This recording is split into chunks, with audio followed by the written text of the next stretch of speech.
Txotx, Sagarno kupeletara hurbiltzera gomitatzen duen oihu famatua. Euskal Herriko ohidura hau errotzen ari da ere iparraldean.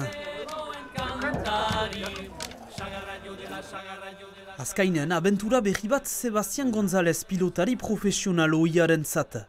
Txopinondo sagardotegia berriz erosi du eta tokiko fruituekin eginiko sagarnoa balorean ezartzen.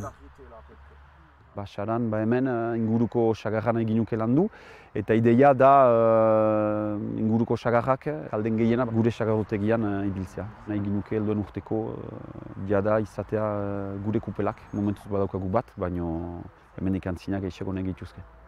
Lantzelai eremuan, sagarnotegi berri du izena orain egiturak, bertan taloen fabrikatzeko bere aktibitatea plantatu du eta jatetxea arramoldatu, sagarnoa bai eta taloak ohorean ezarriz, museo tipi batean.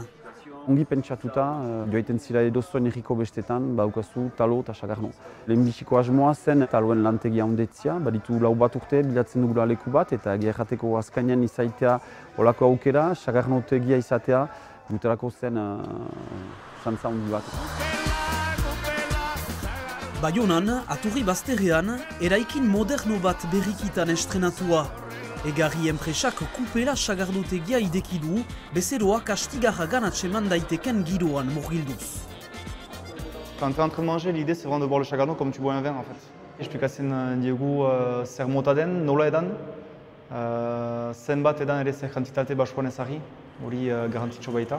Esplikatzen dugu ere duten plateraren arabera zein sagardo behar duten edan.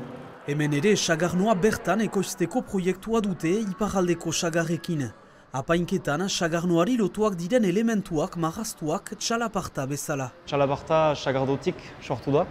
Hastapenean ziren makila edo sagarra jotzeko makilo horrekin zen arrabotsa bilakatu da txalaparta.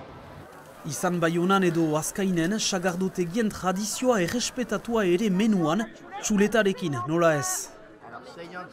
Hemen asuntua da bat beste ondoan izatea, eta momentu goxo bat pasatzea. Sagardoa neurriz kontsumitzekoa, salbu kupera txikin, barrika berezi bat sagar jusarekin barnean, aurrek ere txotxaren esperientzia bizi dezaten.